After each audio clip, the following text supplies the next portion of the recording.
investment is the theme of the Asia Venture Philanthropy Network's conference right here in Kuala Lumpur in Malaysia. And I'm joined now by someone who knows quite a lot about both. Bonnie Chiu joins me now, Managing Director of the Social Investment Consultancy. Bonnie, welcome. Thanks for joining us today. Yeah, thanks for having me. Tell us about the consultancy. What exactly is it that you do? So the Social Investment Consultancy is a global network of social impact consultants.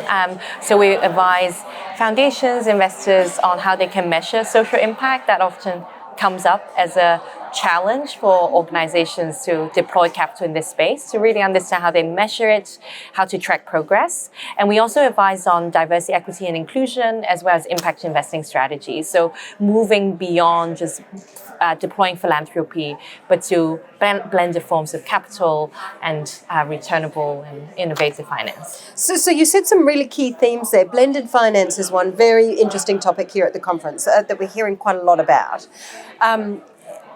Is it working? Is blended finance working? What I'm hearing, the reason I ask that, is what I'm hearing at the moment is we're very early days and a lot of work needs to be done to get that right, because it's not just the 3 Ps, there's an extra P in there as well.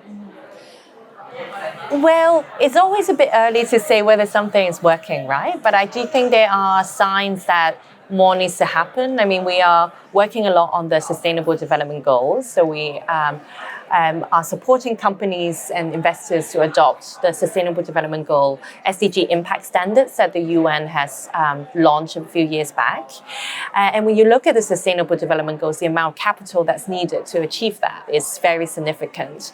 So philanthropy and other forms of capital that could catalyze that larger forms of institutional capital, that needs to happen, and that's where blended finance comes in. I sit on an investment committee that provides funding towards blended finance, and I think a challenge is that the capital providers are still not speaking to each other, and I think AVPN is a very unique convening, bringing capital providers from across the spectrum to come and understand each other a bit more. But I think another challenge is, and this is where we also hope to come in, another challenge is structuring the blended finance vehicles are often very costly and very time consuming and takes a very long time. I mean, the average time it takes to launch a blended finance vehicle is at least 1 year. So how can we speed that up? How can we do that in a cheaper way as well, so that it's more accessible to more players? I think hopefully that's something we'll see more actions and that we will contribute towards as well. How can you speed that up? Well, how you can speed that up is by making sure that you have already a group of kind of capital providers who already have trust with each other. And I think AVPN has been building that among capital providers, but also open sourcing. I mean, to be quite frank, the legal agreements, the financial modelings are complex, right, with blended finance. But if we can share more of that openly, so people can copy and paste, we have the same term sheets and the same financial model that we can work together on. So yeah, those are the things that we are working on to hopefully speed up the deployment and the creation of blended finance vehicles. So as a consultancy, what are you finding that your clients are wanting to know? I mean, what's really topical at the moment from your perspective? Are they coming asking for specific themes of investments? Are they coming for help in the financing of the investments? What is it that you're being asked? So we're a global consultancy, so we work across Asia, Africa, Europe, and the Middle East. So it's quite helpful to have those cross-regional perspectives. And in Asia particularly, we see a lot of demand from corporates. And because corporates are now, having their ears perked on this idea of ESG. And E is quite advanced, but the social part, there's still a lot of questions. How do you measure it? So we basically get asked a lot, how do you measure social impact? And how can they track? How do you measure social impact? It's a big question. Yes. Well, we look to the Sustainable Development Goals, and we really like the SDGs because they cover both social and environmental sustainability, and underpinning the Sustainable Development Goals is leaving no one behind. So we are guided by those, and we talk to companies, help them understand actually which are the SDGs that resonate with them, with their core business, and then be able to help them measure the social impact. So is it a specific methodology that you're using? to measure that yeah. impact? And do you think that this will become easier, measuring impact? It's not a specific methodology per se. I mean, we simplify it for the clients. There's so many methodologies out there, so we don't want to add another methodology. So what we do is to help the clients understand, okay, what are all these methodologies? It's the SDGs, it's the IMP, like there's so many acronyms. So we help them navigate that.